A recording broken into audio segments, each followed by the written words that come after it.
Hello everybody, so today's video is on this panic button that I got with that ADE Optima XM6 that came out that skip. This was in there with it, and amazingly I got it complete because the cover and that little, I'll show you now when it's separated, that black plastic I really can't speak. That black plastic back plate was separate from it. That's it. That was at one end of the skip, and the front cover of it, this part, was at the other. It still needs a clean up. It's full of plaster, and amazingly the key was in it. Now literally every panic button ever made, after about a day, the key goes missing. So that was brilliant that this had it. Yeah, it was literally in the skip like that, and I thought, OMG. So I took that, and basically when it's connected to an alarm system, you press that down and it sets the alarm system off. And to reset it, you just put the key in there. For some reason the keyhole is upside down in this one. You put the key in, you turn it, and that shoots back up. So I'll show you how it works inside. There's a centre screw, just a screw in the centre, and you undo this with my special Poundland screwdrivers, and the back comes off. So as I was saying before, this was at one end of the skip and that was at the other, so I had to go rooting for that part, but I'm glad I found it because now it can work, it's complete. So basically it's the same thing as what's in a magnetic door contact. That's a reed switch or something, I don't know what it's called actually. A magnetic, is it a magnetic door switch? They call it something like that. Anyway, basically these two parts, I'm trying to think, it's normally closed, yeah. These two parts are together. There's two little tiny metal parts inside this glass cage there. You probably won't be able to see, well you can actually, there's two tiny parts are together. And here's a magnet. Said magnet separates the two tiny little parts inside of that, which then breaks the circuit and in turn sets the panic alarm off. So they're together when the cover's on, those two parts, and then when you press the button down, it moves that magnet in line with them, which then separates them and causes the alarm to go off because the circuit has been opened. And here's what it looks like from the back. So here's when you put the key in from the back. If I can figure it, yeah, there we go.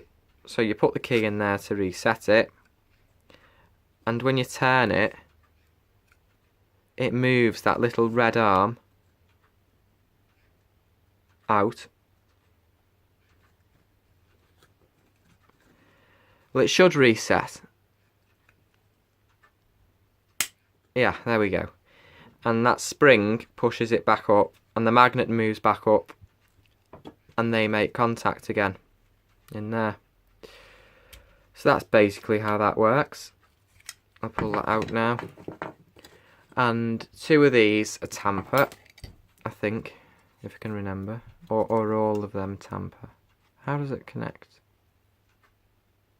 Yeah, what you do here, you connect the two PA alarm wires to these two terminals here. You unscrew them, like I've just done there. Put the wire in. Close them again. Same to the other one. Open it, put the wire in, loop it round, close it again, and then those three here, I think these are tamper, I'm not too sure. But really, I know some PA switches do have, well, panic buttons do have a tamper, but I think it's quite pointless, to be honest, the tamper, because if the wires are cut, it's going to go off anyway, because it's a 24-hour monitored circuit. So yeah, that's how that works. So I'll put the back on. So basically, you'd screw it to the wall via those two screw holes, or those three, and you could use that as cable entry, whatever you want. It's pretty customizable. It's full of emulsion paint on the sides, as they always are. So you'd fit that to the wall, you'd then place this cover over it like that, and then you'd tighten this screw in the middle like that, and when you tighten that screw like so, it'd keep the cover on. And now I look at it, that's actually been used as a cable entry, that little cutout there, which means the wire was probably running along the wall and not buried in it. So I'll show you one last time. You push that down, sets the alarm off, you put the key in, and oh, it's a bit sticky in it. It resets it, or it should reset. Yeah, it does reset it. Yeah, I keep finding the more I twiddle around with it, the easier it does it.